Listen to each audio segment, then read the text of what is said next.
Mixed by Nandan Yadav.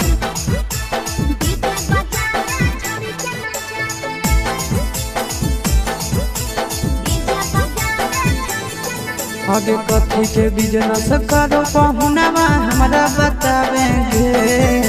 कथी के business करो पहुनावा हमारा बतावेंगे। छोड़ी तो हमारा बतावेंगे।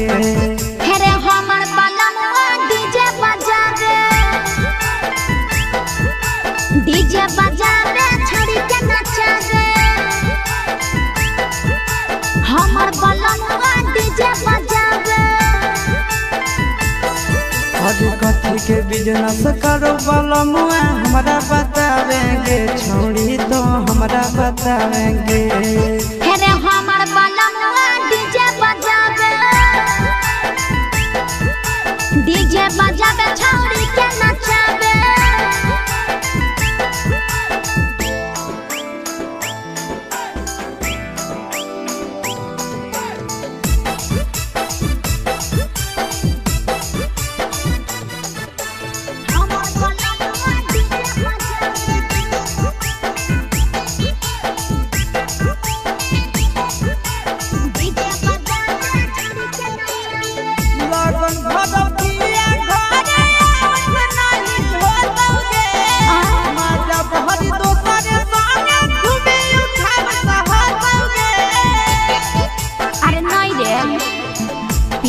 ऊपर बांध के पिया चारा गोडी जी रे भर लगन रहो है छाड़ा बड़ी बीजी रे बुझले। यही से बलमुआ नहीं तोर घरे देखावेगे।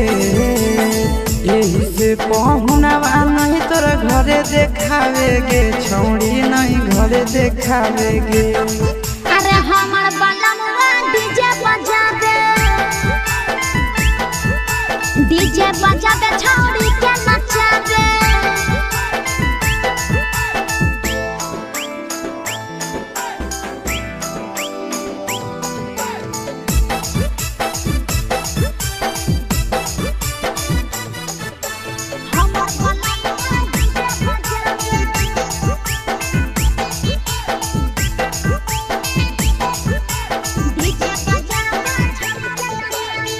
लाल पियर हरियर खूबे जरता लइटा लगे।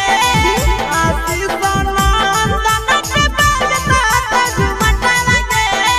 पागल कहीं पे सैया वाला डीजे के हमर सभे है दीवाना रे। बाजो है डीजे पर लिखल प्रिंस प्रिया के गाना रे। महीना में कितना दिन ले बुकिंग करावेगे। महीना में कितना दिन ले बुकिंग चलावेगे। छोड़ी आगे बुकिंग करावेगे।